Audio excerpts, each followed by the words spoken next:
Remember the Alamo. It was a battle cry in the Texas struggle for independence from Mexico. It recalled the desperate fight of the Texan defenders in the Alamo, a besieged fort where they died to the last man.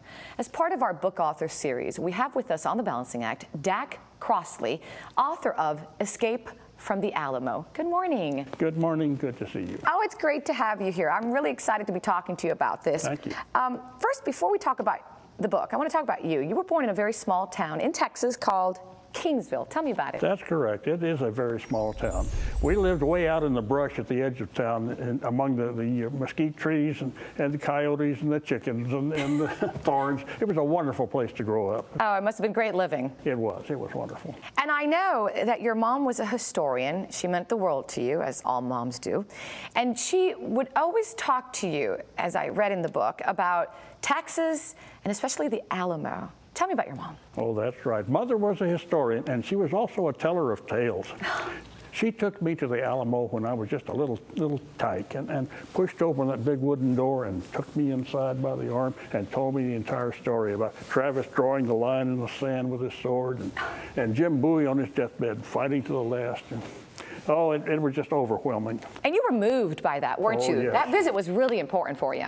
By the time I was in the 3rd grade, I could stand beside my little school desk and recite the entire history of the Texas Revolution, thanks to Mom. Are you serious? Yeah, I'm serious. Well, I got to tell you, I lived in Houston for a couple of years, and I remember driving down to the Alamo because I had, studied it.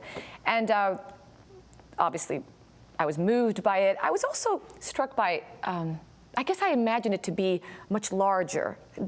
Is that normal when people get... That's a very common reaction, that people come and say, where is the fort? That's what I said. Where is the fort? Well, of course, it was very large in the old days, but the city of San Antonio has encroached on that area. And in fact, we almost lost that Alamo Chapel. Really? Yes, they were set to be razed down. They were saved by 2 strong Texas women, Adina de Zavala and Claire Driscoll, and they got to different people, but they got together and banged heads and they fought and they saved it. It was the 2nd battle of the Alamo. Wow. Yeah. That was 2 women. That's right. I love that. All right, so let's talk about your book, Escape from the Alamo. I know it's a fictitious book, but what does it deal with? Well, as history tells us, that everyone died, all the defenders died at the battle. But in my fictitious story, a young man actually escapes that battle. And he's loose in Texas, and he can't go home because he was supposed to be killed. So he doesn't say anything. He didn't say that's his secret. He's keeping a secret, and he's got to grow to manhood and reinvented himself. He changed his name. He fought Indians. He joined the Texas Rangers for a while. Fell in love a couple of times. Changed his identity and everything. Everything, and built a new life for himself down in South Texas. So why did you write that? I know you felt there was a lot of meaning there behind growing up, courage, moving on. Mm-hmm. That's true. There is a lot. Does he ever go back to the Alamo?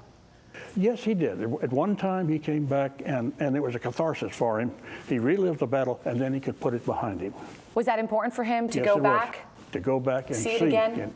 And get rid of all those ugly memories and ugly worries. Kind of like turning the page. Right.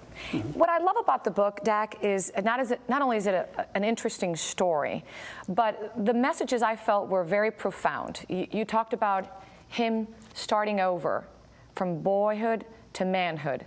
That's really what we all go through in life, isn't it?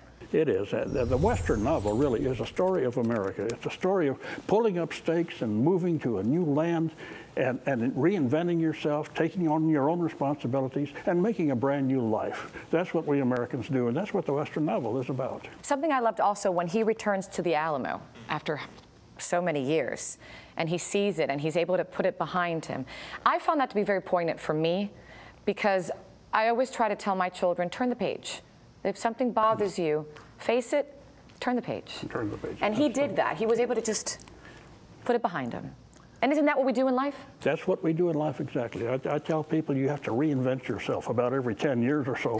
and that's what I've done. And I'm sure that's what you've done, too. I'm reinventing myself every 5 years, sir. Thank you so much, DACY. It was a great read, and it's been an honor to have you on our show. Thank you, ma'am. Thank you.